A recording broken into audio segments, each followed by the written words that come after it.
I have dedicated my professional career to the study and control of arthropods.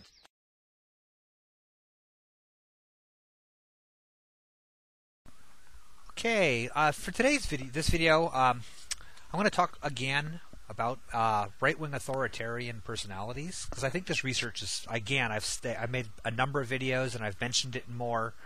I think it's some of the most important research going on in sociology in this country. I think it's really critical, and those of you who have watched my videos have already heard the spiel I want to make, but before I start, I'm going to just go through this. The research is based on Bob Altemeyer's work. I believe it started in the 70s or 80s, but he's continued on. It's based on hundreds and thousands of participants and hundreds of studies and published results, and you can disagree with it or agree with it as you wish, but his numbers are pretty solid. His stats are really solid on it. And what he looks at is he's developed a test that identifies a certain personality type called the right-wing authoritarian. This is not right-wing as in Republican right-wing or conservative necessarily. What this means is that if you score high on this test, you are somebody who submits to the dominant authority of your culture. So in our country, that might be Christian fundamentalists.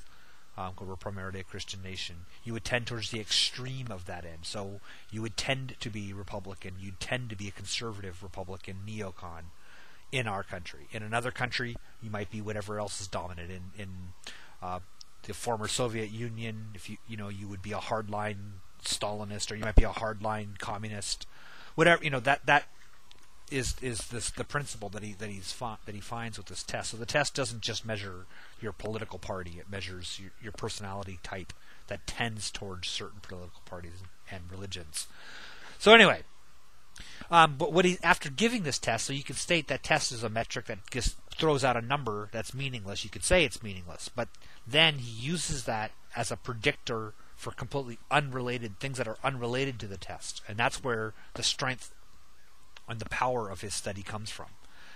Does that make sense? In other words, he comes up with this and say, you score high on this test of authoritarianism, and then on another completely unrelated test, do you like vanilla ice cream or chocolate ice cream? And he finds that 80% of high RWAs like chocolate over vanilla.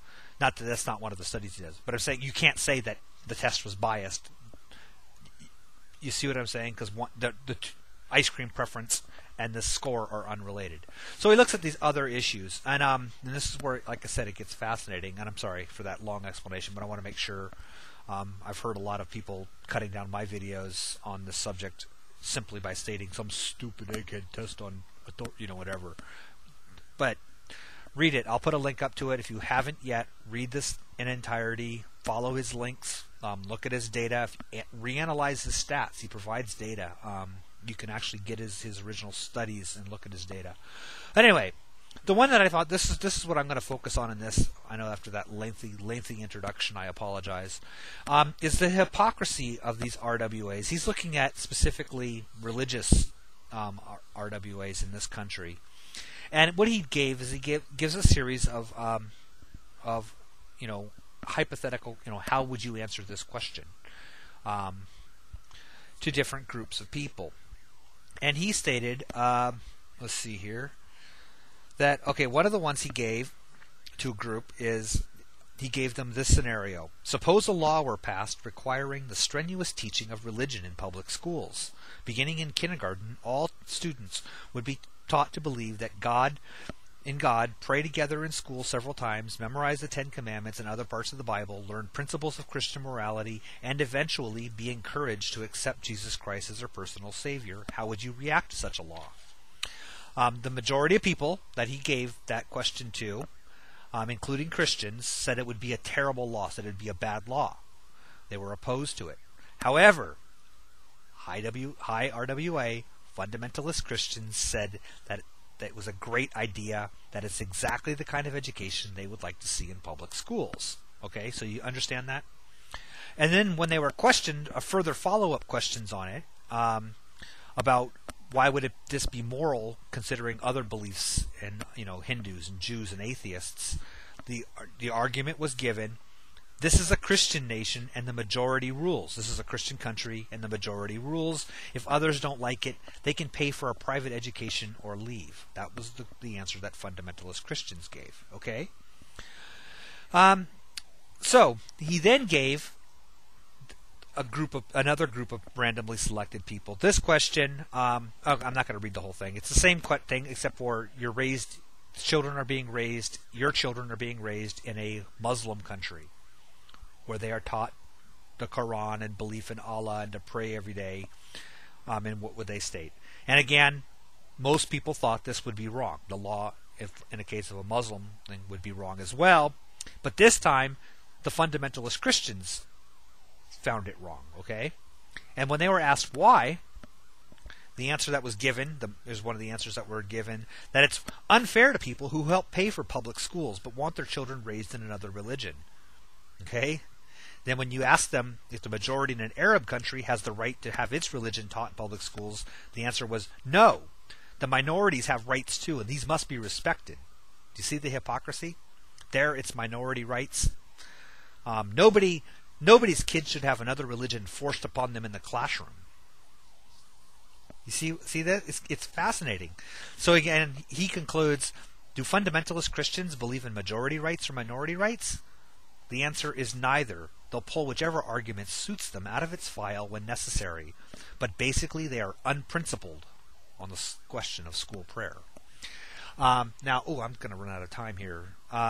It says that the double standard says whatever I want is right, and the rest of the rationalization and as flexible and multidirectional as a reed blowing in the wind. Okay, then just the follow up here.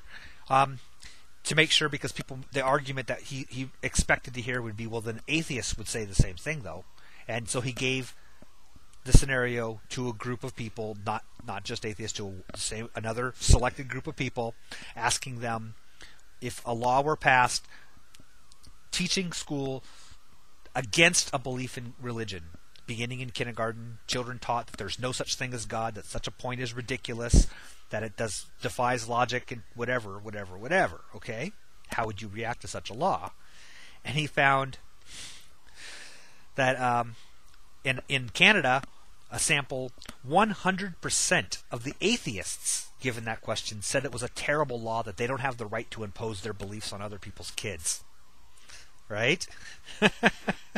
And in the United States, it was actually less. It was 70% of the atheists believed that they don't have the right to do this. Atheists held that religious beliefs and practices have no right in public schools, and that includes their own point of view. Okay? Isn't that funny? So I find that really amazing. So when it comes down to, as he points it, atheists show more integrity than fundamentalists do when it comes down to the issues of rights of the individual to teach or to be taught other people's kids to be taught their beliefs. Atheists come out as more principled. Surprise, surprise. Anyway, I was going to go on to it. There was a whole other study he did that was a related study. Maybe I'll make a part 2 to talk about that. So, all right, stay tuned.